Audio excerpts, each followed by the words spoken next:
Hello everybody, Grumpy Old Guy Gaming here, getting back to this particular game, Golden Axe Warrior for the Sega Master System. It's part of the Master System Classic series I'm doing here on the channel, where we dive into some retro video games from the system I had as a kid, the Sega Master System. Going into the second labyrinth here, for those unfamiliar, Golden Axe Warrior is a basically Zelda clone sort of action adventure RPG game. You just roll around an expansive world map trying to get the crystals instead of pieces of the Triforce. You get crystals for that golden candelabra there in the bottom left corner, en route to finding the legendary Golden Axe and defeating Death Adder. Previous episode we took out the first labyrinth, and here we are in the second. Going to try and take it down today. Find the magic item hidden in the dungeon that will help us in our future adventures, and see if we can't collect a little money. Our next big upgrade as far as armor goes will be the Knight's Shield, which costs 250 horns. Horns are the currency in this game, as opposed to your gold pieces, or if you're more familiar with the Zelda series, rupees. Forgot there for a second that pushing that candelabra opens up a bridge, and missed out on that blue horn, which counts as 5 towards your total. Here I come upon a room with skeletons and bats. The skeletons are the easy enemies, if you will. Take 2 hits but move very slowly. Bats, if you're familiar with any game of this genre, move around very erratically, and between that and the not so generous hitbox you get as the player, can be a bit of an annoyance.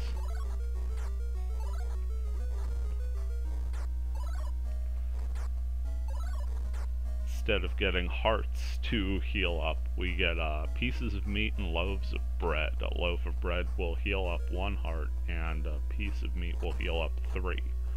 That previous room, I pulled pieces of meat out of those glowing green flames. So there's a bit of 90s RPG logic for you. Now I'm a bit paranoid and checking literally every set of torches I find on the wall, because I can't remember what does what. Beat this game, but like 25 plus years ago. It's been a while.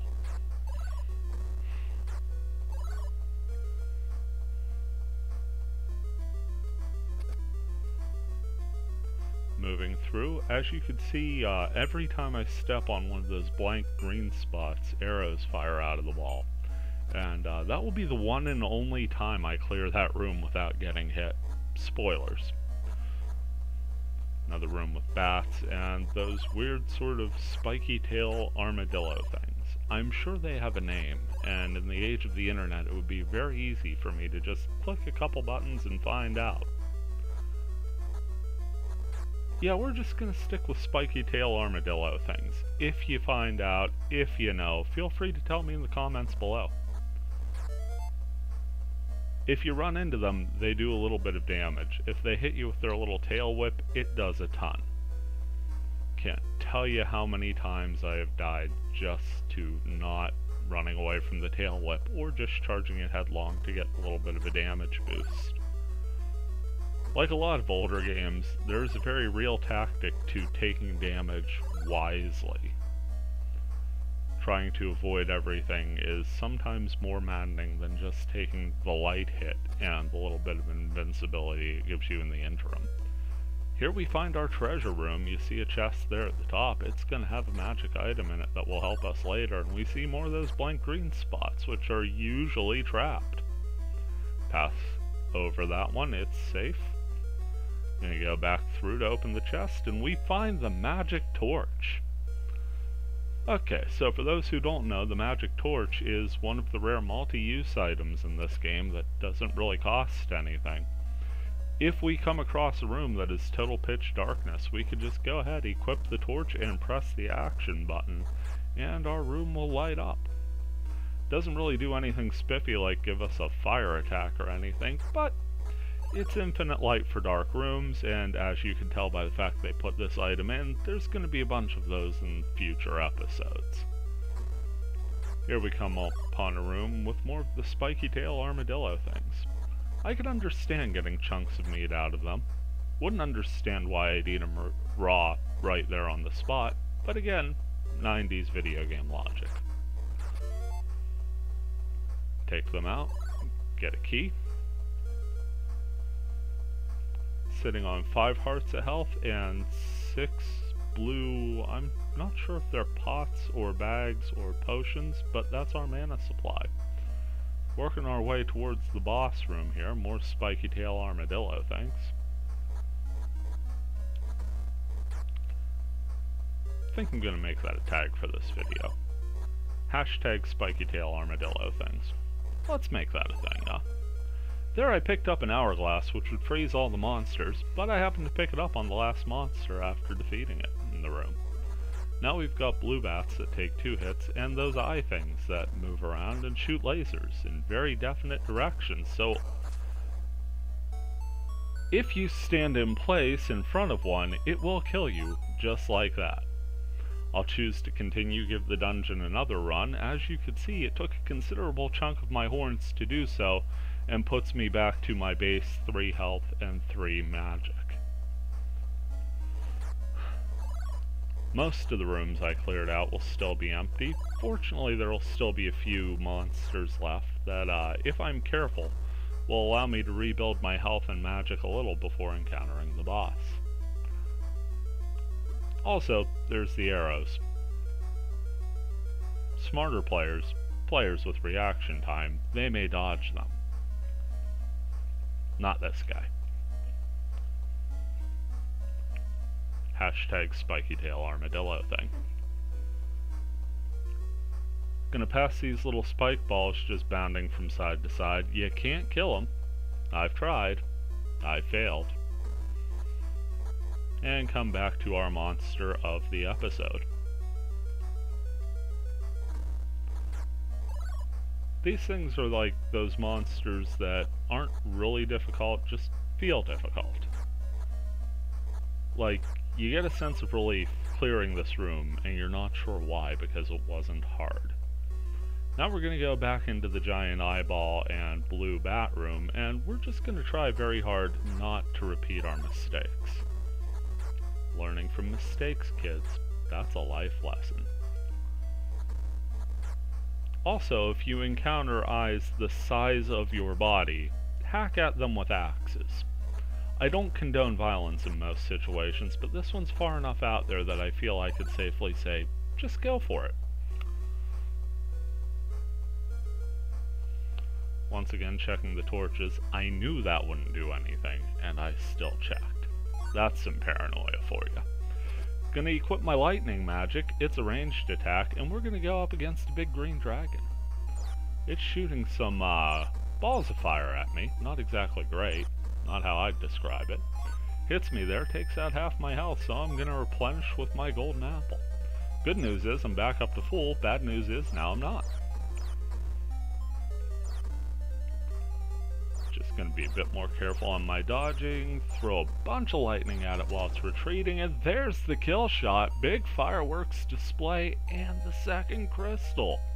Here's a little pause where I took the thumbnail for today's episode, and I get an extra heart for clearing the dungeon and a full heal. Again, for those of you who have played The Legend of Zelda, you're very familiar with that sequence. Now we're just going to work our way out of this labyrinth, because I completely forgot as to whether or not walking into that little magic mirror behind the dragon would teleport me out. Hashtag filler. Oh, and spiky-tail armadillo things.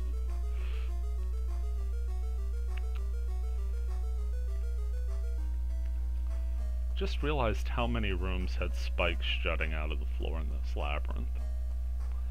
Not a good place to be wearing sandals. Not that you really get to choose your footwear here, Just a random thought. So we are out of Labyrinth Roman numeral 2. And now there's not much to do but wander around aimlessly and just see if we can collect more horns.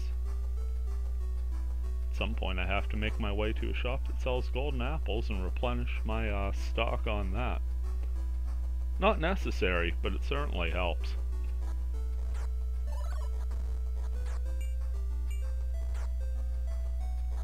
Also, you'll see I'm sort of sticking around the beginning area here, because I still haven't mapped out in my head after all these years, and I could kind of remember where the first town is. Thank you for joining me, those who are just checking into the video now. Why you clicked at the halfway point of the video that you had to click on in the first place to view, I don't know. But we're playing some Golden Axe Warrior here. Back up to 120 horns. Getting close to that halfway point for the Knight's Shield. Those little orc guys always annoyed me. Always seemed like I'd step on them no matter how hard I tried not to. But they do have a nice propensity for giving up those blue horns, which again, +5 to the tally. Gotta love the +5s. Also, not sure if they were going for a slime thing or what, but those always looked like animated monster lima beans to me.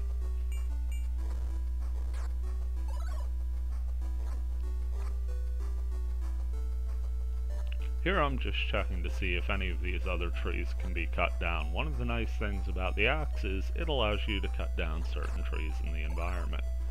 Their practical use of an hourglass is I managed to stop that fish that was firing at me from sea and take out that little, like, land eel thing. Very weird monsters, now that I think about it. I really should have pulled up, like, a monster list in a browser tab or something, so I could sound somewhat informed on what these names are. But it's been a long day, and I'm just recording some audio on some gameplay. That is supposed to be a giant hornet from what I can remember, and it was a giant pain there. Grab a loaf of bread, got our health a little higher there, and a couple more horns as we are working little by little to that 250.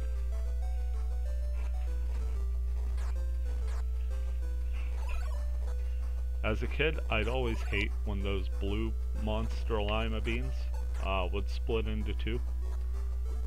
Now I realize it's just that many more chances to get a replenishable item or horns. But I'd always be like, why are there more? Just why?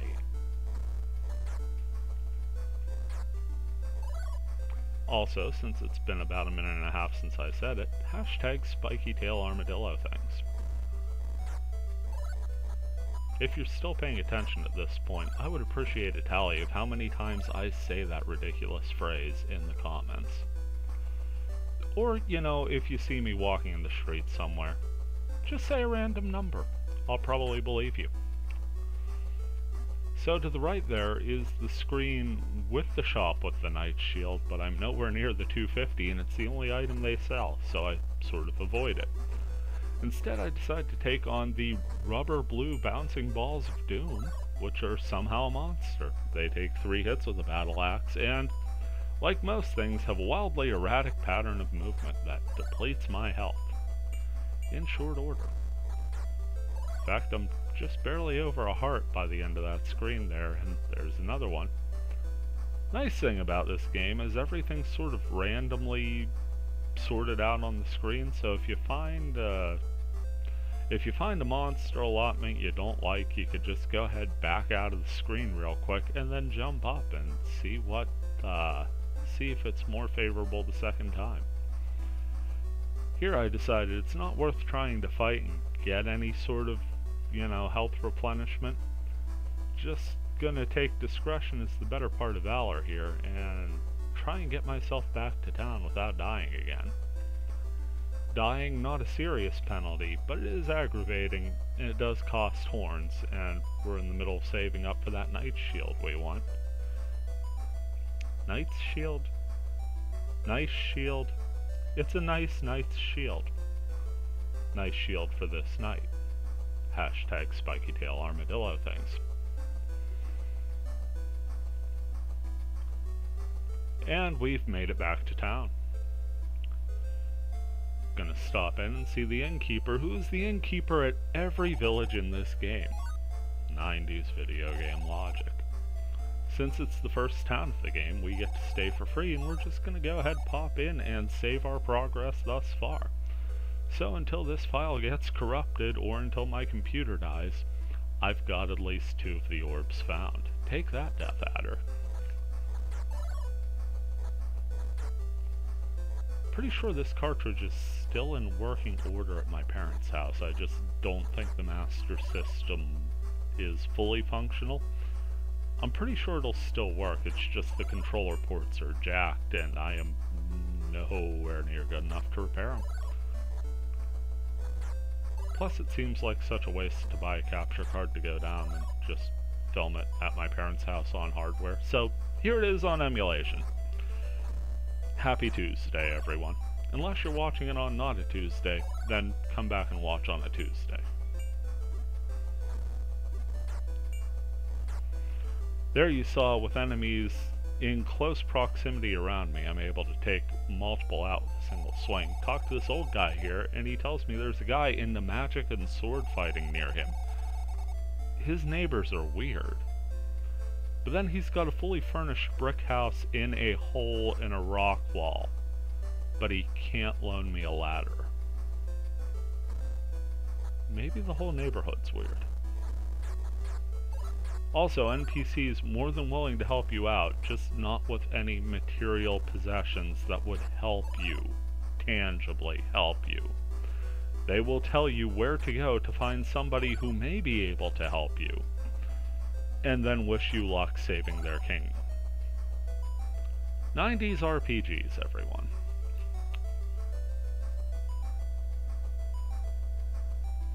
Just sort of wandering around through these areas, again, just randomly collecting our horns, winding our way back down to the town with the golden apple shop. There's a couple places you could buy golden apples. I just like buying them there because they're cheap.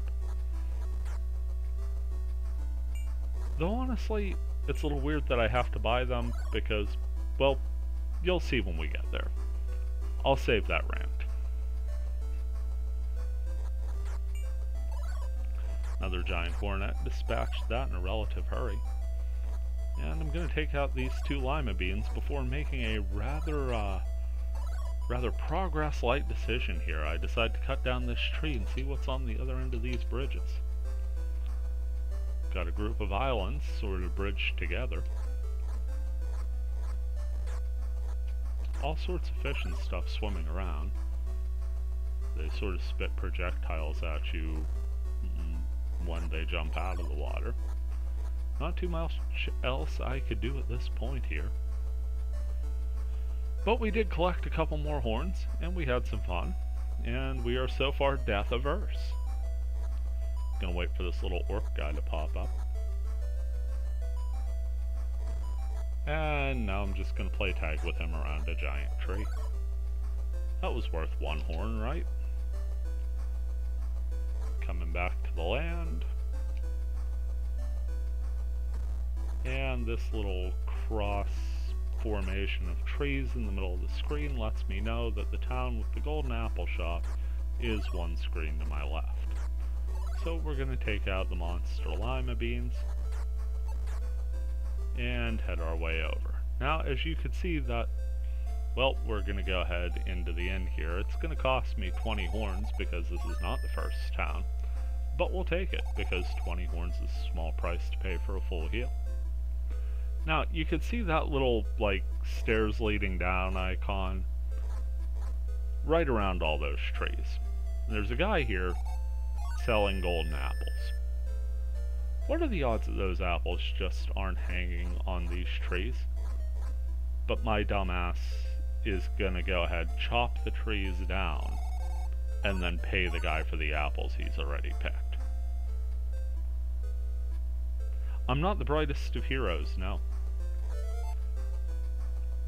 Gonna pass that staircase up there because I know it's another creepy old man living on his own who's either going to take all of my money or give me a little bit more. Just not worth it for the gamble. Don't gamble, kids. Put that money in the bank. Hashtag spiky-tail armadillo things.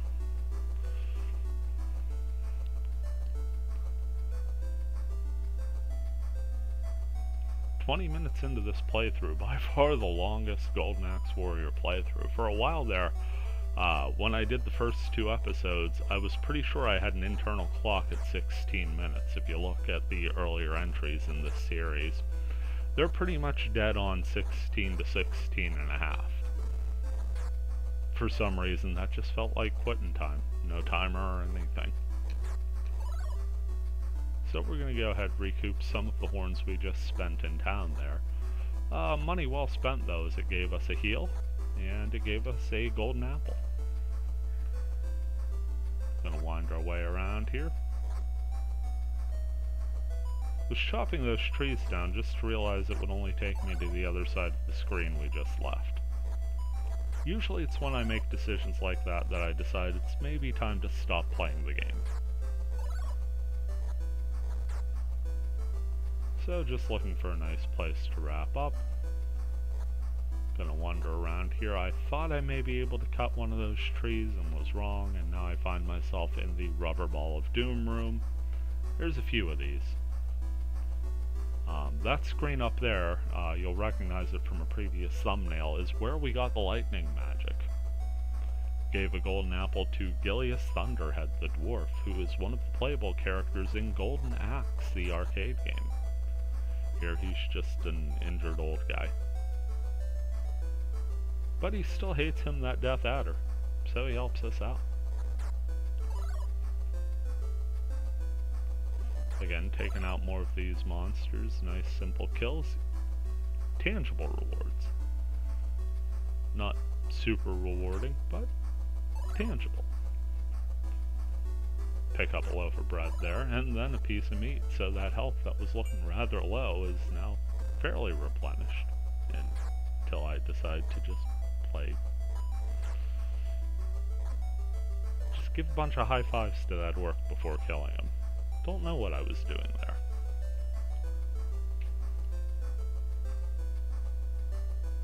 Just pass these guys up. Wasn't worth it to kill them all to me. Gonna find our way back to town, and that's where we'll call it. This has been a Grumpy Old Guy Gaming with a 3rd episode of Golden Axe Warrior in our Master System Classics series. Hope everybody is doing well, and I will talk to you next time.